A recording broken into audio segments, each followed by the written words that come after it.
Hi everybody. In life you are either the pilot or the passenger. Which one are you? Today is 13th of October 2022. Let us have a quick discussion of all these important topics. This is Telegram quiz. Every day in morning we are having 5 such multiple choice questions. Join. This is quiz number 159, History. Gandhiji stayed the foreign journalist in his Sabarmati ashram during Dandi March, Salt Satyagrah. उस foreign journalist का नाम था web Miller. Historic Dandi March is associated with violation of salt law. Salt law. Who among the following participated in the Salt Satyagraha of Gandhiji? The answer is Sarojini Naidu ji, Rajkumari Amrit Kaur ji, and Kamla Devi Chattopadhyay ji. All of the above. The second roundtable conference in London was held in the backdrop of Irwin Gandhi Pact. By which name is Jay Prakash Narayan ji is known? The answer is Lok Nayak, JP movement. So ये answers हैं yesterday's questions के. आज के सवाल हैं जय Prakash Narayan ji was associated with which party? Which party? Who of the following presided over the Haripura session of the Indian National Congress? Who became the president of the Indian National Congress after the resignation of Subhash Chandra Bose ji? Who was the British Prime Minister of Britain during Second World War? The Congress ministries in all the provinces resigned in the year 1939 because of what? इसका reason क्या था? So ये 5 सवाल हैं आज के लिए. आज की वोकैबुलरी है कोल्यूड, कोल्यूजन है वहां पे, मतलब साठगांठ है. कोऑपरेट इन अ सीक्रेट और unlawful way in order to deceive और gain an advantage over others. Conspire. Precept का मतलब होता है नियम, a general rule intended to regulate behaviour और thought.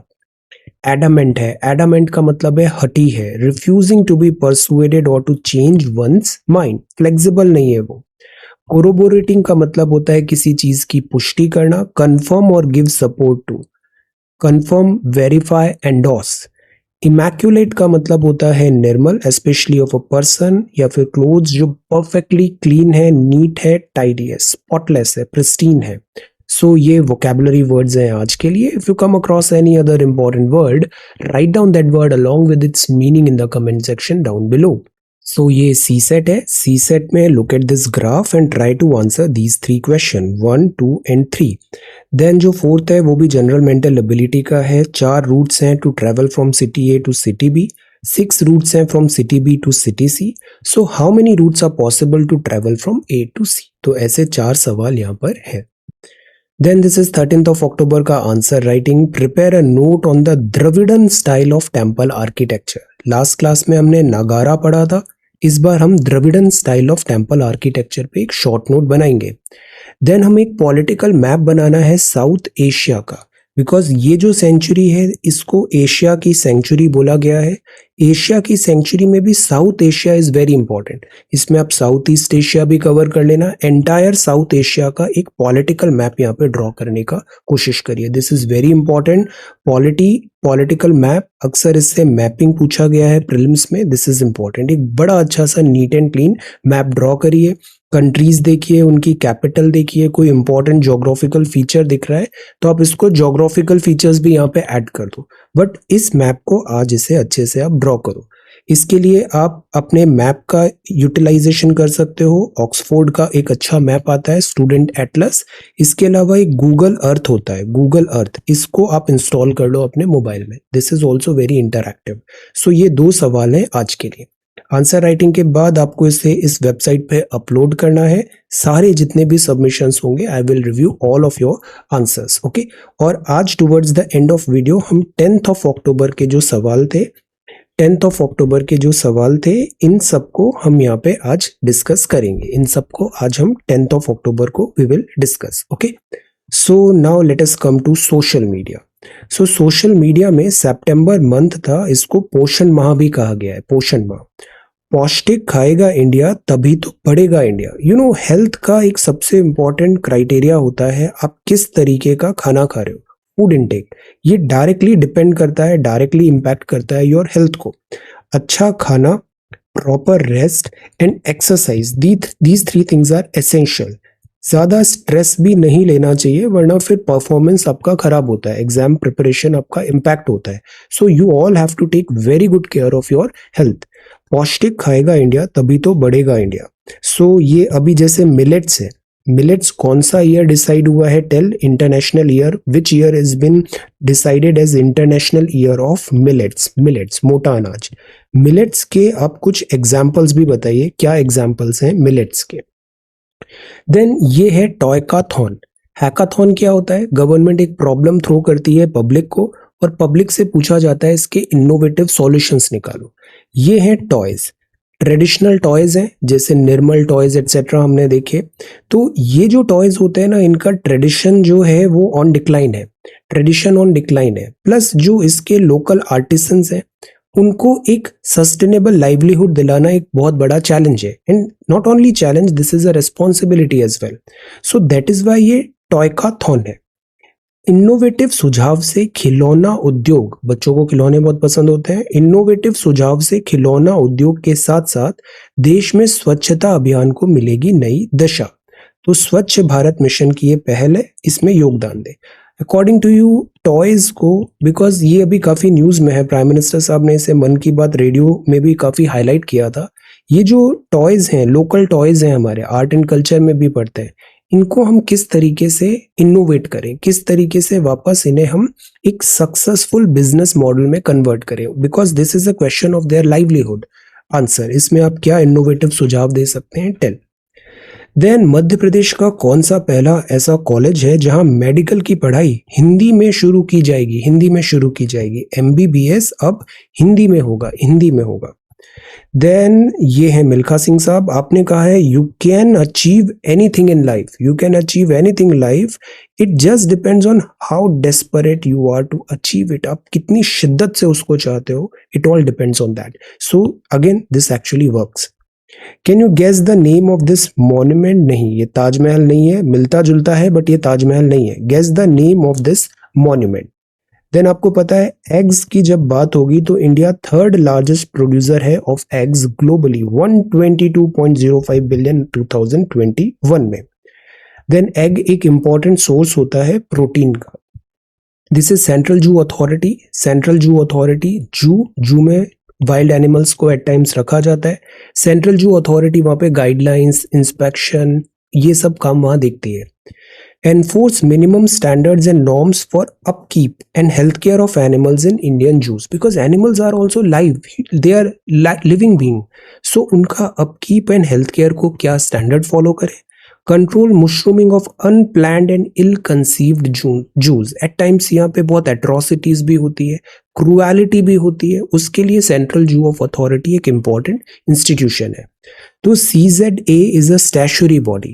What is the meaning of this word statutory body? Can you tell? Statutory body under the MOEFCC, Government of India. Prime concern है इसका to raise the existing standard of animal housing. Animal का घर है जू, तो उसको अच्छे से वेल मेंटेन रखना है. Upkeep and health care in the zoos of the country. So this is central zoo authority objective and this mandate. Then let us come to the Hindu newspaper. This is the Hindu newspaper. This is Indian Express. Both are Delhi edition. Our reference material. This is Lakshmikant book. आज हम पढ़ेंगे Union and its territory. Union its territory. Classes बहुत smoothly हो रही है. Previous जो pending था वो भी हम रिवाइज करेंगे. आज हम पढ़ेंगे this chapter number 5, Union and its territory. See, this whole thing is done under this prelims 2023 course. So आप लोग बोल रहे थे एक डिटेल में ऐसा कुछ लिख के दे दो, तो ये मैंने एक बनाया है, have a look. So this is prelims course for 28th of May 2023. 28 मई को आपका एग्जाम है, तो ये कोर्स 28th of May 2023 को टारगेट करते हुए बनाया गया है. Primarily this is for UPSC CSE, but हम इस तरीके से पढ़ रहे हैं कि जो दूसरे एग्जामिनेशंस हैं वो भी साइमल्टेनियसली उनका भी सिलेबस एंड ऑल हम यहाँ पे कवर कर रहे हैं. इसमें फीचर्स क्या है? ऑब्वियसली मेंटोरशिप है और यस 1-to-1 भी है. कोर सब्जेक्ट्स में ये सारे सब्जेक्ट्स हम देख रहे हैं. इसमें कुछ इंपॉर्टेंट बुक्स हैं जैसे लक्ष्मीकांत हुआ, brief history of modern India, economic survey, and मैंने यहाँ लॉट्स मोर भी लिखा है. सो अगेन इसको हम हम टिंकर कर सकते हैं. इसमें और एडिशन हम करेंगे अभी आने वाले टाइम पे. तो ये बुक्स कवरेज भी है, इसके अलावा क्विजेज हो रहे हैं, जैसे अभी पॉलिटी के क्विज मैंने दिया, नोट्स रिवीजन मॉड्यूल्स भी होगा, जब नोटिफिकेशन आएगा राउंड 2 स्टार्ट होगा, हम सारा करंट अफेयर्स, सारा कोर सब्जेक्ट्स एक्सेट्रा रिवाइज करेंगे। We will do everything under the sun so that आपका ये एग्जाम 28 मई 2023 का क्वालिफाई आप करो। ये हमारा प्राइमरी मैंडेट है। दिस इज इस पर्पस के लिए I will be putting all this effort, और इस पर्पस के लिए आपको भी खूब मन लगा के पढ़ाई करनी है कि ये एग्जाम क्लियर करना है। बाकी सारी चीजें सेकेंडरी है। ये प्रीलिम्स का एग्जाम 28 मई को आपका क्वालिफाई होना चाहिए। This is our target. Live classes होंगी, ब्रेनस्टॉर्मिंग और पीयर लर्निंग होगा। ये बहुत अच्छी चीज है, हमारे पास क्वालिटी है। हमारा जो बैच है, मैंने सारे फॉर्म्स देखे हैं, they are very qualified, very very qualified and very sincere students. ये जब ऐसे स्टूडेंट्स के साथ आप पढ़ाई करोगे, आपको ज्यादा फायदा होगा। सो ये ब्रेनस्टॉर्मिंग पीयर लर्निंग क्लासेस हमारा बहुत एक अच्छा चल रहा है, इसको आप ज्वाइन करिए। सो ये है अपना प्रीलिम्स 2023 कोर्स। नाउ आज क्लासेस कंटिन्यू करेंगे। आज हम पढ़ेंगे union and its territory. Okay, now let us come to the Hindu newspaper. Newspaper भी आपको कोई कुछ भी बोले, न्यूज़पेपर डेली पढ़ना है। न्यूज़पेपर से आपका बहुत फायदा होता है। केवल एग्जाम ही नहीं, ओवरऑल 360 डिग्री आप स्मार्ट बनते हो, और यही स्मार्टनेस डिफरेंशिएटिंग फैक्टर होगा इन दी एंड पूरे एग्जाम के सारे स्टेजेस में। Inflation accelerates to 7.41%, highest since April. September food inflation quickens sharply to 8.41, quicken हुआ, बढ़ा 8.41, स्टीपेस्ट लेवल है 22 महीने में, सबसे ज्यादा इन्फ्लेशन है 22 महीने में। तो इकोनॉमिस्ट ने वार्न किया, इससे नेगेटिव सरप्राइजेस भी आ सकते हैं। इंटरेस्ट रेट और बढ़ानी पड़ेगी आरबीआई को, और इंटरेस्ट रेट बढ़ेगी तो पैसा महंगा होगा। पैसा महंगा होगा तो इकोनॉमिक एक्टिविटीज हैम्पर भी हो सकती है, लिक्विडिटी कम होगी। तो दिस इज गेटिंग कॉस्टलियर, हर चीज महंगी होती जा रही है, हर चीज महंगी होती जा रही है। सो 7.41% यहाँ पे बताया है inflation, which is again detrimental. आपने जो पैसा आप कमा रहे हो, सैलरी तो पहले भी उतनी थी, अभी भी उतनी है, बट महंगाई इतनी बढ़ गई तो उस सैलरी से अब काम नहीं चलेगा। सो this is because value of money depreciate हो रहा है। पहले सेविंग्स में उतना ही पैसा था, बैंक तो 3.5-4% देता है, एफडी में थोड़ा और दे देगा, बट इतना तो नहीं है ना 7.41। इसका मतलब है आपका जो डिपॉजिट मनी है वो भी जंक हो रहा है, वो भी डेप्रिशिएट हो रहा है। सो that is why this is a cost of big concern. Retail inflation जो है 5 मंथ हाई पर है, फूड इन्फ्लेशन तो 8.41% पे है, नॉट गुड। इकोनॉमिस्ट ने वार्न किया है, आरबीआई अब क्या करेगा, इंटरेस्ट रेट और बढ़ा देगा। अभी देखना 0.5% रेपो, रिवर्स रेपो, शक्तिकांता दास साहब तो बोल ही रहे थे इसको और बढ़ा देंगे। बट द पॉइंट इज इसका भी एक अपर टॉलरेंस आएगा, वरना अगर बहुत ज्यादा रेट हाइक होगा, इससे इकोनॉमिक एक्टिविटीज हैम्पर होगी, और हम कोविड-19 के दिस जो इम्पैक्ट हुआ था उससे अभी तक उबरे नहीं है। So this is going to be a big difficulty. So this is getting costlier. Industrial output भी देखिए श्रिंक हुआ है अगस्त में, दिस इंडस्ट्रियल आउटपुट, तो everything is getting costlier. Now this is again one new development, Home Minister to launch Hindi version of first year MBBS books on October 16th। अब सी, हमने national education policy में भी vernacular को support किया था, हम regional languages को भी हम सपोर्ट कर रहे हैं। इसी कॉन्टेक्स्ट में हिंदी में भी अब MBBS की किताबें एटसेट्रा यहाँ पे पढ़ाई होने की बात है। इंजीनियरिंग भी हिंदी में करने की बात है। तो यूनियन होम मिनिस्टर साहब यहाँ पर ऐसा लॉन्च करेंगे, मेडिकल एजुकेशन इन हिंदी। तो the idea is Hindi as a medium of instruction होगा कि इंस्टीट्यूशंस में, हिंदी स्पीकिंग स्टेट्स में, रीजनल लैंग्वेजेस में भी। हिंदी मीडियम से ऐसा समझा जा रहा है कि रीजनल लैंग्वेजेस में पढ़ाई होगी तो ज़्यादा बेहतर समझ में भी आएगा। और ये कुछ बातें हैं जिनको स्टैंडर्डाइज किया है बुक्स को, जैसे medical biochemistry, physiology, anatomy. Panel of doctors ने इसको अप्रूव किया है पास्ट 8 to 9 मंथ्स में। अब कुछ रेजिस्टेंस भी है, यहाँ पे रेजिस्टेंस भी है। सी, प्रैक्टिकल चीज ये होता है कि जैसे आप इंजीनियरिंग का भी देखो, even UPSC civil services exam preparation में भी देखना, I am not against Hindi, I am not against regional language, but जिस आसानी से इंग्लिश का कंटेंट हमें फ्रीली मिल जाता है, उतना इजी नहीं होता है रीजनल या फिर अदर लैंग्वेज के कंटेंट, इवन हिंदी का भी अरेंज करना। So one UG medical student ने कहा, medical education involved going through a lot of reference book, international authors, reference books etcetera, और वो सब इंग्लिश में है, वो सब इंग्लिश में है। सो द आइडिया इज एक ऐसे मिक्स ऑफ लैंग्वेजेस होगा तो इससे कॉन्फ्यूजन भी हो सकता है। This is also a valid point. Let us see government अब इसको आगे कैसे किस डायरेक्शन में लेके जाती है। Then this is 22,000 crore for oil PSUs to cover LPG losses, LPG losses. So एक वन टाइम ग्रांट दिया है बिकॉज LPG इंडिया में सब्सिडाइज्ड भी होती है, उसकी प्राइसेस रेगुलेटेड होती है। तो अगेन सब्सिडी का मतलब क्या होता है, आपको वो चीज कम पैसे में मिल रही है या इवन फ्री भी मिल रही है, इसका मतलब उस चीज का कॉस्ट तो कम नहीं हो गया। LPG सिलेंडर का जो कॉस्ट था वो पहले भी वही है, अब भी वही है इंटरनेशनल क्रूड ऑयल मार्केट के हिसाब से। बट अगर आपको सस्ते में प्रोवाइड किया जा रहा है, इसका मतलब कोई और है, अपॉर्चुनिटी कॉस्ट कोई और है जो आपका पैसा भर रहा है, जो कोई और है जो आपका पैसा भर रहा है। सो दैट इज वाई ये जो कोई और है ये है टैक्स पेयर, ये है टैक्स पेयर जो हम टैक्स पे करते हैं। कल आपने सवाल तैयार किया था डायरेक्ट इनडायरेक्ट टैक्सेस में, तो इस टैक्स पेयर से ये 22,000 रुपए करोड़ आए और वो ऑयल PSUs को ये पैसा दिया सो दैट जो LPG के लॉसेज हैं वो यहाँ पर कवर अप हो पाए।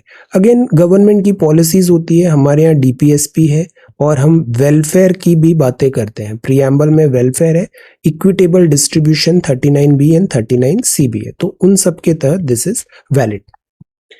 Then this is next page. अब सी ये है नए अकॉम्प्लिशमेंट और ये फैंटास्टिक ट्रेन है, इसका नाम है वंदे भारत। वंदे भारत, क्या आप बता सकते हो इस ICF का फुल फॉर्म क्या होता है और इसकी क्या स्पेशलिटी है? This is ICF, okay. तो ये जो ICF ने बनाया है ये 4th semi high speed Vande Bharat train है इंडिया की, 4th। ऐसी और आने वाली है अगले 2-3 साल में, देखना ये कम से भी कम 20-25 हो जाएगी। ये इसकी स्पीड है 160 kilometre per hour. Travel time जैसे रिड्यूस होगा, सेपरेट टॉयलेट्स भी हैं इसमें दिव्यांग जन के लिए। ये नाम याद रखना है कवच। व्हाट इज कवच? Train collision avoidance system, train collision avoidance system भी है इसमें। लेवल 2 का सेफ्टी इंटीग्रेशन है, सर्टिफिकेट भी है बेटर ट्रेन कंट्रोल मैनेजमेंट का। बेटर हीट वेंटिलेशन है, एयर कंडीशनिंग कंट्रोल है, प्लेटफॉर्म साइड कैमरास भी हैं, रियर व्यू कैमरा भी है, मेक इन इंडिया है, ऑटोमेटिक डोर है विद रिट्रैक्टेबल फुट स्टेप्स ताकि एक्सीडेंट्स नहीं हो, 3600 rotational seats and infotainment system भी है। Job opportunities pharma, power and tourism sector को भी ये जनरेट कर रहा है। सो ये कुछ एक्सक्लूसिव चीजें हैं वंदे भारत एक्सप्रेस का, Vande Bharat ICF।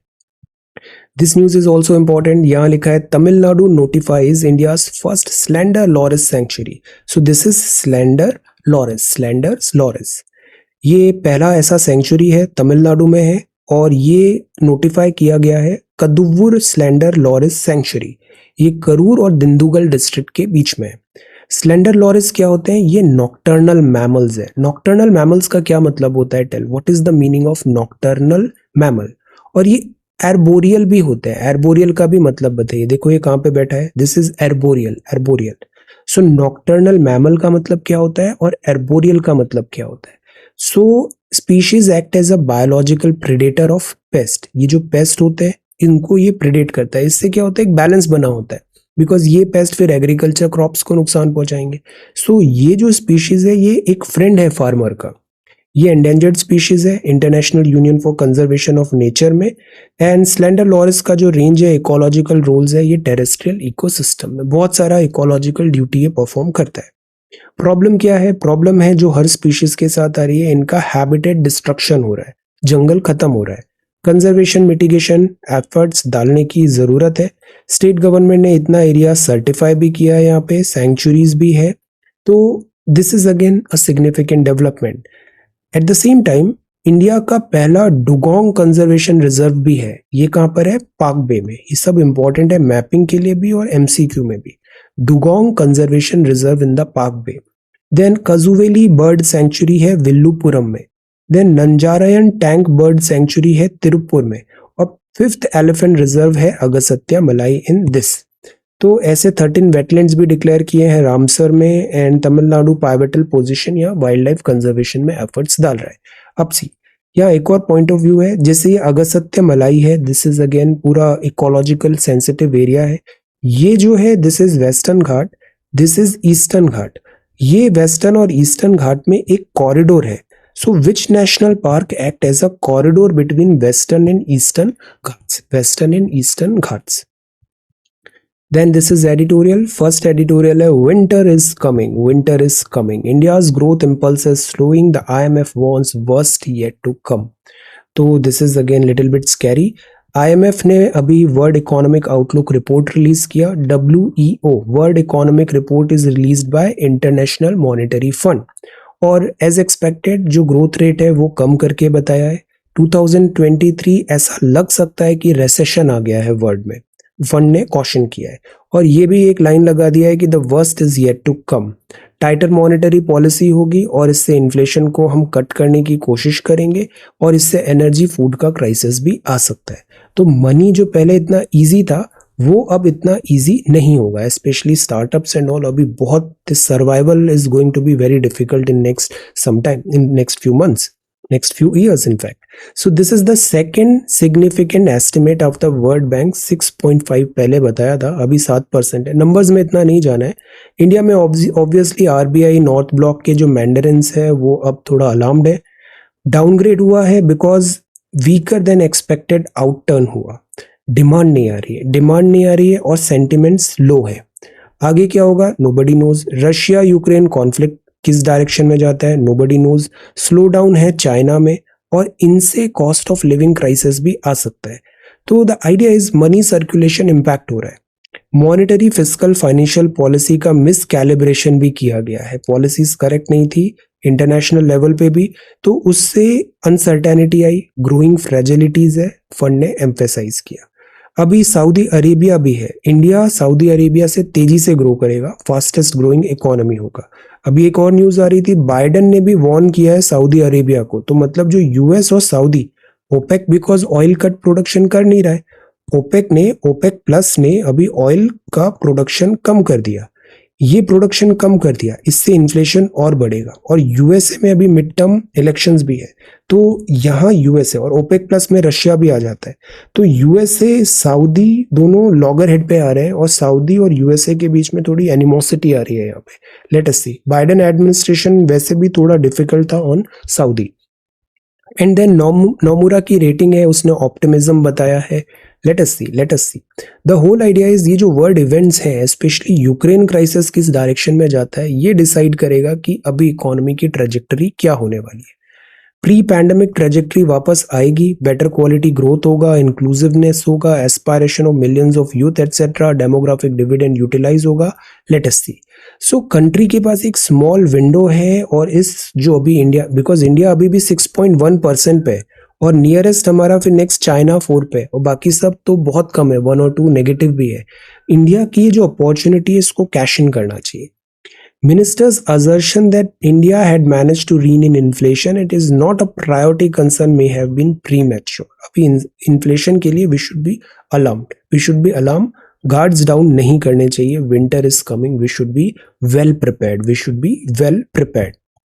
Then dangerous spiral है. यहाँ अगेन बात है यूक्रेन जो हॉस्टिलिटीज हो रहा है रशिया यूक्रेन का.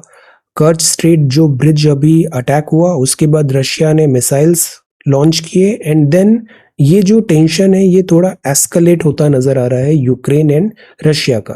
इसका एक व्यू पॉइंट ये भी हो सकता है, इट इज ऑल्सो पॉसिबल कि ये पीक आ गया है यूक्रेन एंड रशिया कॉन्फ्लिक्ट का, बिकॉज रशिया ने इंटेंशंस काफी क्लियर कर दिया है कि ऑल दिस वाइल रशिया खुद को थोड़ा होल्ड करके रखा था, होल्डिंग पंचेस. अगर रशिया का यहाँ पर अगर रशिया फाइट करने लग जाए for its own survival, then ये वॉर किस डायरेक्शन में जाएगा, इवन न्यूक्लियर होगा, then it is going to be a big nightmare. और रशिया ने जिस प्रिसीजन से कीव पे अटैक किया, दिस ऑल्सो टेल्स कि रशिया के पास कैपेसिटी है, कैपेबिलिटीज है.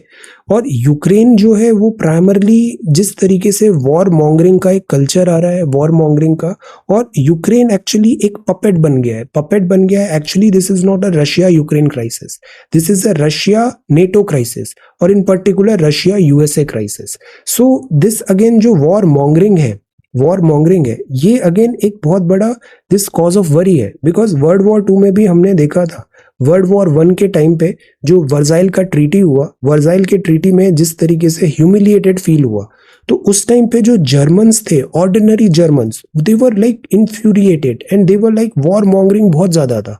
इसी चीज को यूटिलाइज किया था हिटलर ने। और देन फिर ये जो रिवेंजफुल एंड दिस आगे प्रोग्रेस हुआ, ये बहुत डिफिकल्ट चीज डेवलप हो गया।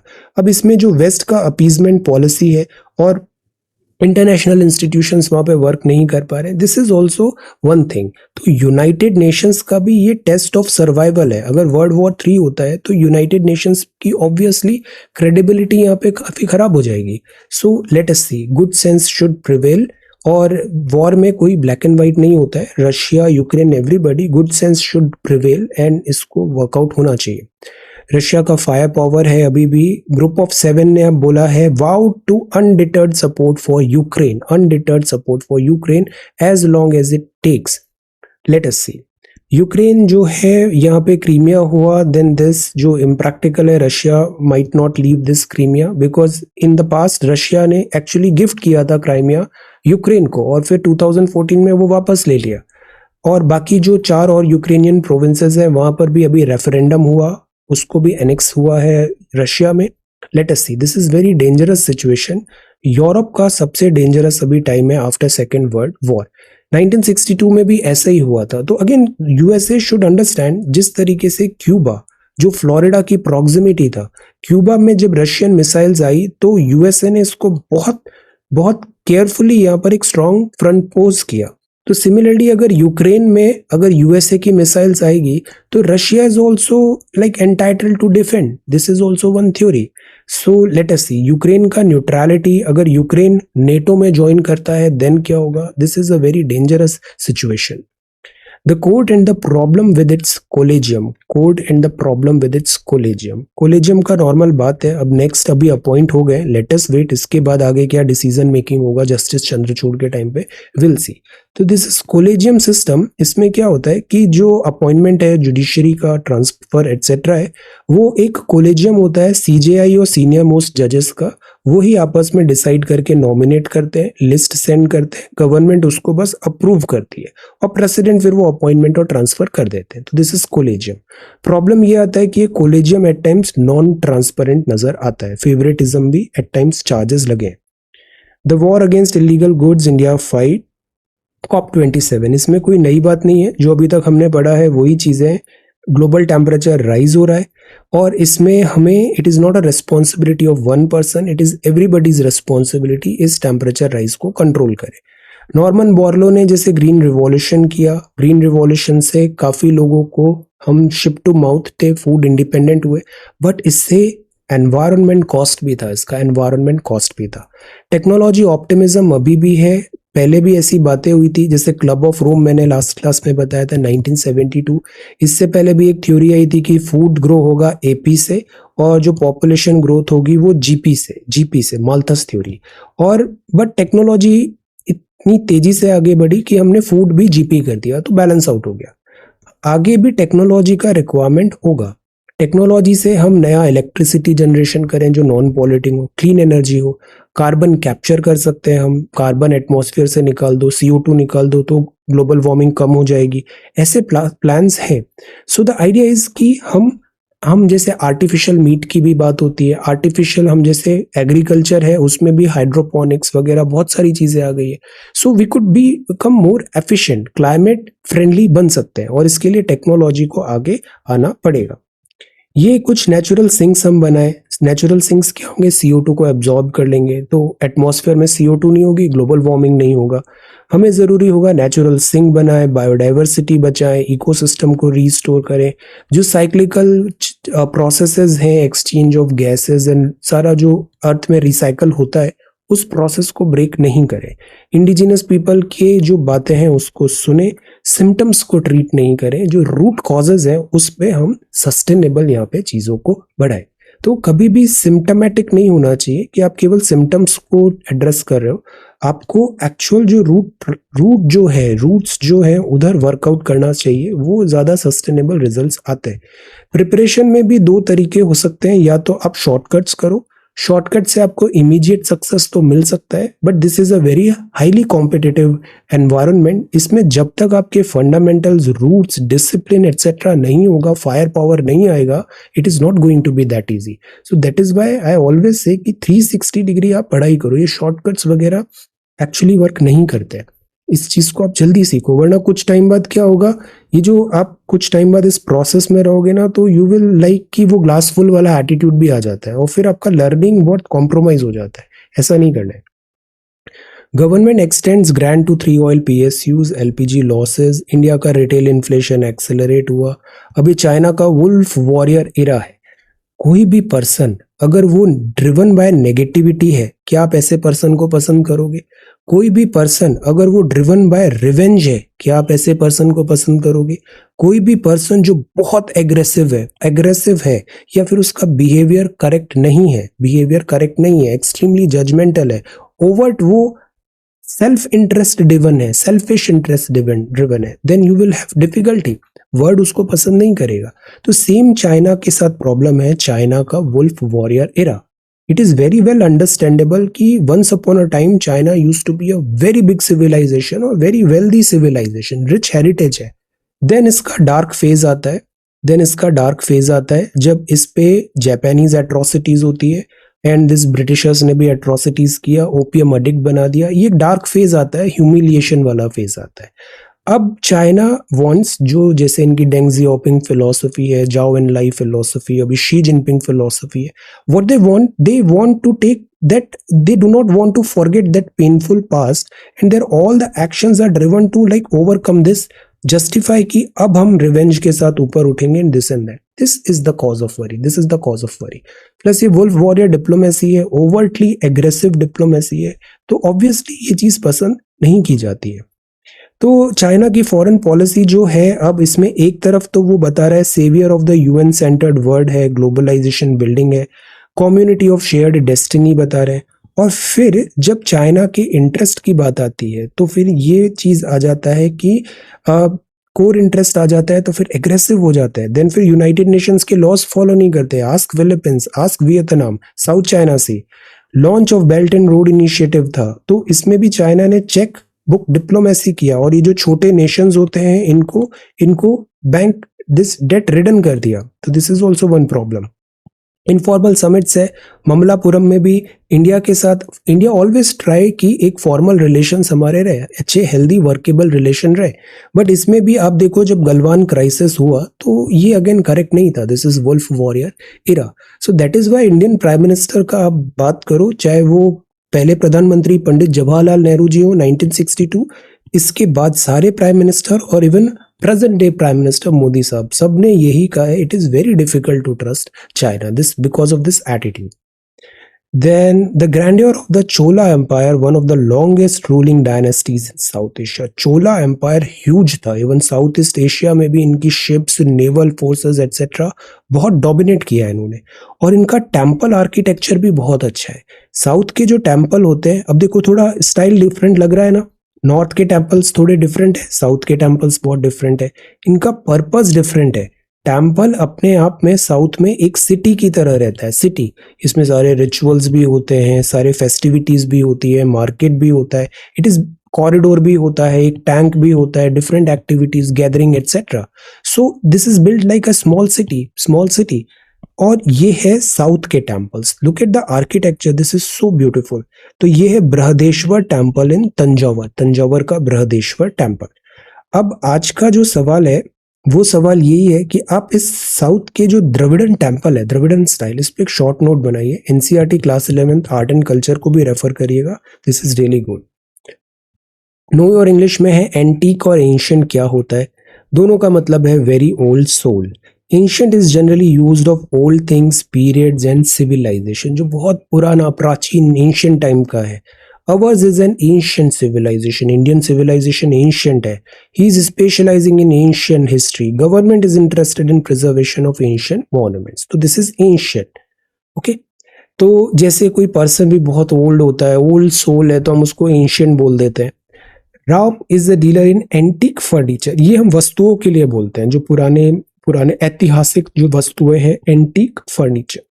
एंटीक की शॉप है। ओके, तो this is ancient and antique.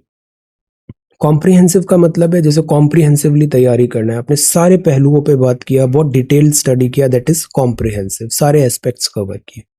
Neglect और ओमिट में क्या होता है? ओमिट मतलब होता है कि you leave out something through oversight और फॉरगेटफुलनेस, आप भूल गए, गलती से वो आपने बताया नहीं, ओमिशन हो गया, वहां पे भूल गए। तो I am sorry your name has been omitted, you may omit the section as it has no relevance to your thesis.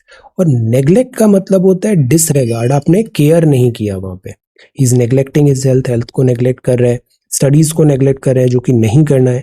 Don't neglect to write letters to your parents, write letters. He neglected his wife for years and now his wife is neglecting him, no. Then इसके बाद lockdown, तो this is intentional, neglect is intentional. Okay, अब जो next है वो है indict. See, indict, indict means to charge someone formally with an offence, indictment. I don't know for what offence he has been indicted, like he was इंडाइटेड for murder, तो this is indictment, किसी चीज के लिए उसको charge किया गया, ठहराया गया है, चार्ज। यहाँ पे सी ऑब्वियसली साइलेंट होता है, दिस इज इंडाइट। इंडाइट मतलब जैसे साइट बोलते हैं, इंडाइटमेंट होता है। मीजली मतलब बहुत कम है, खाना बहुत कम मिला है, he give me a measly gift, it was a measly wedding, like that. Okay, S is measly pronounce as Z, measly, J, G की तरह करते हैं। English is a very funny language, बोलते कुछ है लिखते कुछ है, जबकि हिंदी बड़ी साइंटिफिक है, हम जो बोलते हैं वो ही लिखते हैं। तो this is that, English is a funny language. Parochial है, पैरोकियल मतलब बहुत नैरो आउटलुक होता है, ये भी नहीं होना चाहिए। As a being student, young people, आपका पैरोकियल माइंडसेट नहीं होना चाहिए। पैरोकियल मतलब आपको बस ये सामने का इतना नैरो विजन है, नैरो विजन नो, आप ब्रॉड विजन करो, ओपन माइंडेड बनो। अभी बहुत सारी चीजें आपको नहीं आती है, mark my words, after some years you will realize you are so ignorant, so don't be this parochial. Parochial mindset नहीं होना चाहिए, नैरोली रिस्ट्रिक्टेड इन आउटलुक और scope. Learn, try to learn, सीखने की कोशिश करो, अभी नहीं आता है कुछ भी, बहुत सारी चीजें नहीं आती है अभी। India China hold consultation in Beijing days ahead of communist party congress, let us see. Then demonetisation है, उसके लिए कोर्ट ने बोला है जस्टिफाई करें। अब section 66A of IT act, क्या होता है ये section 66A of IT act? ये अब क्वाश हो गया है, क्वाश हो गया है दिस, इस पे आप बुक नहीं कर सकते। देखो यहाँ वर्ड क्या लिखा है, इंडाइटमेंट, इंडाइटमेंट, चार्जेस नहीं लगेंगे। Centre stand sought on places of worship act, और India UK deal on track है। प्रेसिडेंट मुर्मू मैम अभी गई थी Agartala, guard of honour, guard of honour. Then Navy, this is again unfortunate. Navy MiG-29K crashes off Goa, pilot ejects to safety. Army prepares roadmap of induction of electric vehicles. Electric vehicles, Army भी और railway भी। This is bare necessities, bare necessities. एक song है ना, bare necessities, bare necessities. Then Putin rational actor, this Russia, Ukraine. अगस्त में this industrial production कम हुआ है। Cacophony, can you tell the word, what is the meaning of this word, what is the meaning of word? To royal sovereign credit matrix. Then Djokovic वापस winning mode में आ गया है, तो this is the Hindu. Indian Express में देखें तो same news है, एजुकेशन लोन में गारंटी 10 लाख का करना पड़ेगा। अब एक और न्यूज आ रहा है कि अंडर चीता डील इंडिया सपोर्ट, जो चीता आया तो नामीबिया बोल रहा है आइवरी, जो हाथी का आइवरी होता है उस पे जो बैन लगा है उसको हटाओ, तो क्विड प्रो क्यो का ऐसा कुछ अर्ली न्यूज है, let us see. Falling short, RBI inflation tame करना है। And then this is the virus in the wing, see covid is still out there, इसको हल्के से नहीं लेना है, covid is still out there. The gate keepers of this garba and Indian students, and this is red alert. See numbers are not good, 69% dip है wild life में इन 5 decades। Average decline इतना हुआ, इतना सुंदरबन के मैंग्रोव्स डिक्लाइन हो चुके 137 kilometre, 37% reverse अभी इतना 1000 किलोमीटर लॉन्ग नेचुरल स्टेट्स में रिमेन फ्री फ्लोइंग है, केवल 37%। एग्रीकल्चर भी थ्रेटन कर रहा है, एम्फीबियंस, ट्रैपिंग हो रहा है, हंटिंग हो रहा है। द आइडिया इज कि this biodiversity is under threat. ये लिविंग प्लैनेट रिपोर्ट है वर्ल्ड वाइल्ड लाइफ फंड का, थर्सडे को जो रिलीज हुआ, WWF का लिविंग प्लैनेट रिपोर्ट। तो द होल आइडिया इज कि it is a grim picture और बायोडाइवर्सिटी का लॉसेस हुआ है। इकोनॉमी में ग्रोथ टॉप फोकस है and cacophony of factors. Then Apple Samsung 5G लाए, reading IMF economic report, overall outlook कम है, इन्फ्लेशन बढ़ रहा है। 3 फैक्टर्स हैं अभी, एक तो एडमिन जो पॉलिसीज हैं उसमें भी कुछ गड़बड़ है इंटरनेशनल लेवल पे, देन यूक्रेन क्राइसिस है, चाइना क्राइसिस है, चाइना में slow down in Taiwan and overall कोविड-19 pandemic.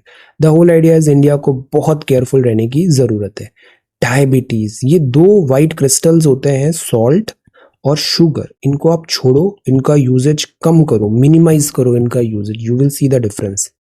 Then Hindi imposition, and this is Kiev, और ये वेल्स न्यूजीलैंड में स्ट्रैंडिंग है, fight again. So this is the Hindu and Indian Express. Now let us have a quick look at your answer submissions. Okay, तो sort by oldest करते हैं। देखो कितना आसान सा सवाल था, direct and indirect taxation system बताना है, गवर्नमेंट ऑफ इंडिया एक्ट 1919 और 1935 पे शॉर्ट नोट बनाना है।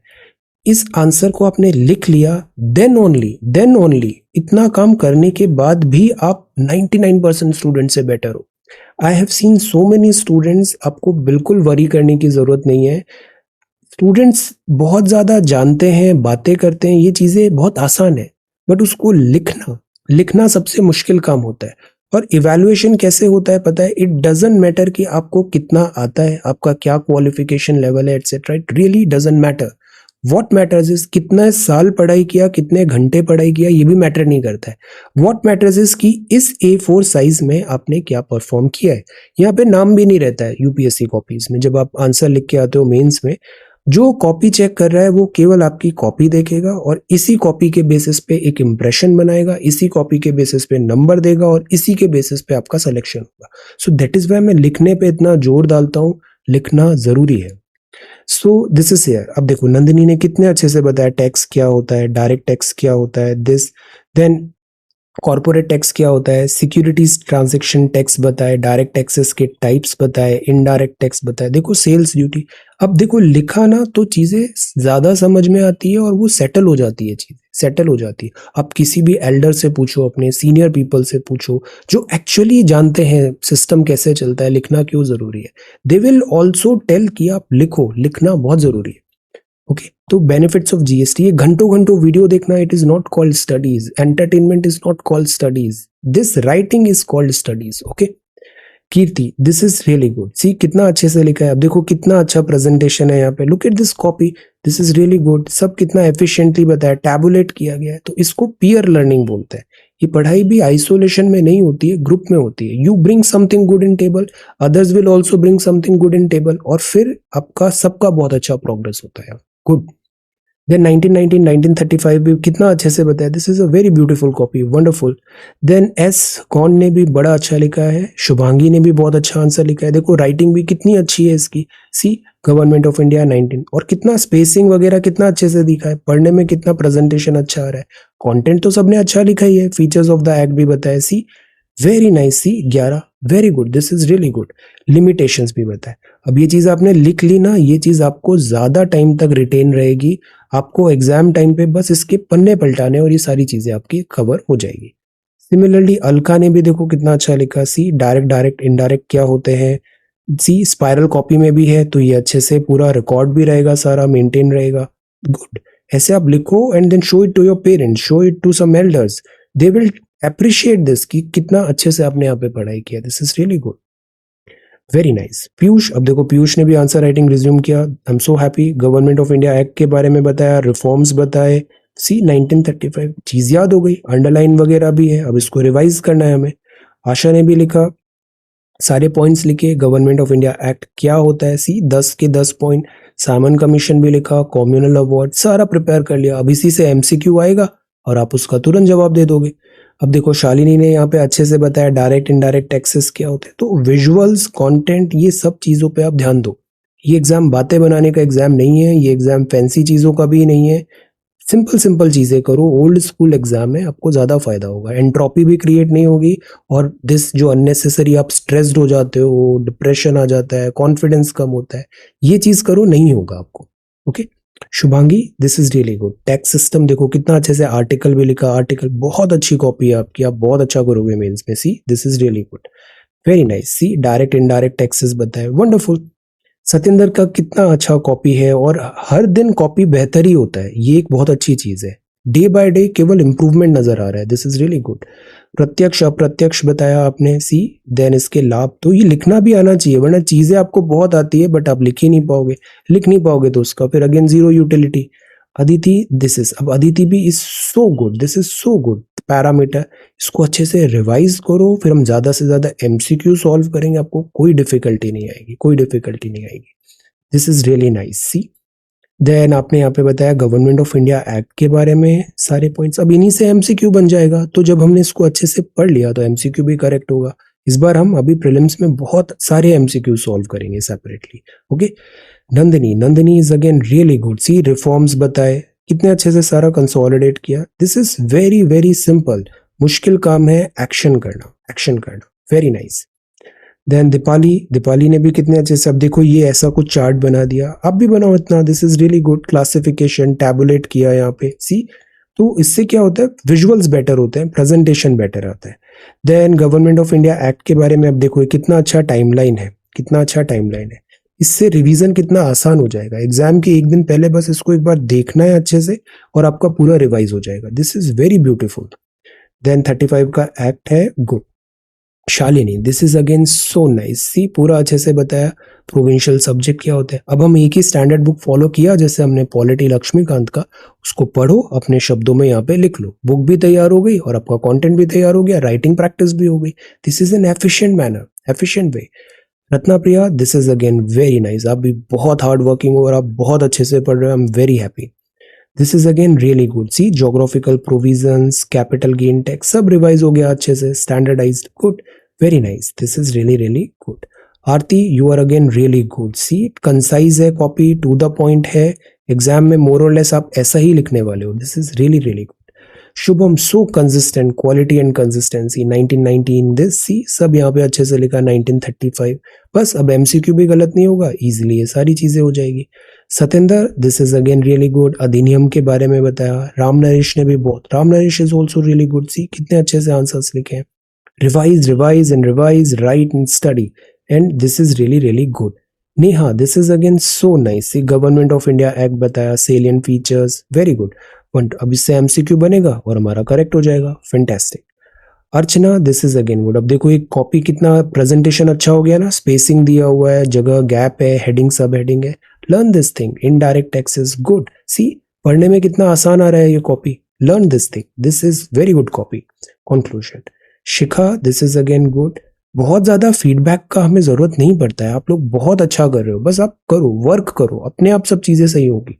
शिखा, this is good. Direct tax, देखो अब ये स्टाइल कितना अच्छा है, एडवांटेज डिसएडवांटेजेस, आपने सिंप्लीफाई किया चीजों को, very nice. Government of India act भी, see this style is good, सारे पॉइंट्स लिखे यहाँ पे, features very good. Ruhani, this is good. See taxes के बारे में लिखा, वेरी नाइस। आप चाहो ना तो रूल्ड कॉपी की बजाय अनरूल्ड में लिखो, जैसे ये अनरूल्ड है ना, ज्यादा फायदा होगा। युगेंद्र ने भी देखो कितना अच्छा लिखा है, एक्ट ऑफ 1919, वेरी नाइस। 1935 सारे points, fantastic, very nice copy.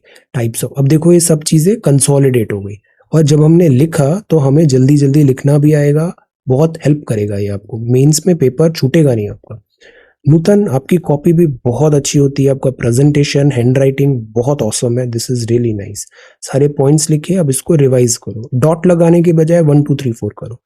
Gajanan, अब मराठी में आंसर लिखा है, प्रत्यक्ष कर अप्रत्यक्ष कर क्या होते हैं, वेरी गुड। इसके प्रकार बताए, वेरी नाइस। एग्जाम्पल्स भी लिखिए, लेटेस्ट क्या रिपोर्ट आ रहा है, कुछ हम इसमें और वैल्यू एडिशन भी कर सकते हैं, है ना, वेरी गुड। 1919 एंड 1935 भी लिखा आपने। Then this is Neha, direct and direct taxes बताया आपने, very good, this is again really good. Okay, अभी जब अपना इकोनॉमिक सर्वे आएगा ना तो इसमें एडिशनल इंफॉर्मेशन बाद में ऐड करेंगे। इंद्रानी, अगेन बहुत अच्छी हैंड राइटिंग है आपकी, फीचर्स बताए, see this presentation is really good. सारे पॉइंट्स याद करने, आपका सारे एग्जाम्स क्वालिफाई होंगे अच्छे से। Okay, doctor Juhi, again this is really good. See कितना अच्छे से सिस्टमैटिकली टू द पॉइंट लिखा है यहाँ पे, है ना, classification of taxes, direct indirect, तो ये चीज आपको बहुत हेल्प करेगा, दिस इज फैंटास्टिक। शुभांगी, आपका भी प्रेजेंटेशन बहुत अच्छा होता है, पॉइंट्स भी बहुत एग्जॉस्टिव होते हैं, बहुत अच्छे से आप प्रिपेयर करते हो, keep going, you are absolutely on the right track, fantastic, this is really really good. Rashmi आप भी बहुत अच्छा कर रहे हो। सी कितना अच्छा हो गया कॉपी। अब कुछ दिन पहले की कॉपी और आज की कॉपी देखो, डिफरेंस नजर आएगा। This is called progress and this is called actual study. Actual study, very nice. Direct indirect बताया, जीएसटी बताया, वेरी नाइस। सी पॉलिटी, पॉलिटी आपकी बहुत अच्छी है, this is good. Legislature, central legislature, very nice, this is fantastic, very nice. Sample again very hard working and very sincere. Taxation बताया, यहाँ पे सब बताया, वेरी नाइस। तो the idea of this exam is doing simple things but बहुत efficiency, बहुत sincerity के साथ करना, वही डिफरेंस क्रिएट होता है। कोई हाई फाई चीज नहीं करना है, कोई रॉकेट साइंस नहीं चाहिए। हरजिंदर देखो कितना अच्छा कॉपी। आप भी अपनी पुरानी कॉपीज देखो, पिछले 2-3 महीने पुरानी और ये कॉपी देखो, आपको क्लियर रिमार्केबल डिफरेंस नजर आएगा and this is very nice. I am very happy, you are doing absolutely right, बहुत अच्छी प्रोग्रेस है, very nice. Neha this is again so good, देखो कितना अच्छे से लिखा है। अब कंटेंट कितना स्ट्रक्चर्ड है, this is good, very good. Capital gain, सारे पॉइंट्स याद आ गए। अब इससे हमारा आंसर भी सही हो जाएगा, मेंस प्रीलिम्स दोनों में। रूहानी आप भी बहुत अच्छा करो। Try to write in this unruled, unruled, ये बिना लाइन वाली कॉपी में, ओके। और पेन से लिखो, पेन से, है ना, black black pen, yes, very nice, this is really good. और सारे पॉइंट्स लिखे हैं आपने भी, गुड। अफसाना अगेन वेरी गुड, आप भी बहुत अच्छे से लिख रहे हो। फीचर्स बताए यहाँ पे सारे आपने। रिएक्शन बाय इंडियन सैमन, तैयार हो गया, पूरा टॉपिक तैयार हो गया और एग्जैक्टली हमें यही करना था, okay. So this is how you have to do answer writing. और ये 2 सवाल है, टेम्पल आर्किटेक्चर द्रविड़न और political map of south Asia. This is today's homework. So thank you so much for watching this video, take care, study well and be safe.